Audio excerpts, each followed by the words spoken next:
Hello, അസ്സലാമു അലൈക്കും. നമ്മളിന്നൊരു പൂരിയാണ് കേട്ടോ ഉണ്ടാക്കണത്. അതിന് വേണ്ടിയിട്ട് ഒരു അരിപ്പിലേക്ക് കുറച്ച് മൈദപ്പൊടി എടുത്തിട്ടുണ്ട്. അത് നന്നായി തരിച്ചെടുത്തതിന് ശേഷം നമുക്കൊരല്പം ഉപ്പിട്ട് കൊടുത്ത് അതിലേക്ക് തിളച്ച വെള്ളം ഒഴിച്ച് നല്ലോണം മിക്സ് ചെയ്ത് കുഴച്ചെടുക്കുക.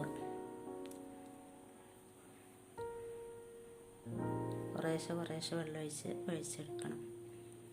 ഇനി കുറച്ച് ഓയിൽ കയ്യിലാക്കിയിട്ട് വീണ്ടും നന്നായി കുഴച്ചെടുക്കുക.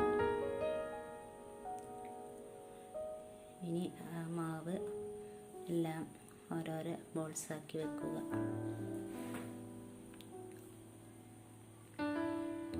ഇപ്പോൾ ഇനി ഓരോന്ന് പത്തിരി പ്രസ്സിൽ പരത്തിയെടുക്കണം. എളുപ്പത്തിന് വേണ്ടിയിട്ടാട്ടോ പത്തിരി പ്രസ്സിൽ പരത്തണത്. ഓയിൽ വെച്ചിട്ടും പരത്തിയെടുക്കാം. ഇപ്പം നമ്മൾ ചട്ടി വെച്ച് എണ്ണ ചൂടായി ഓരോന്നായി ചുട്ടെടുക്കാം.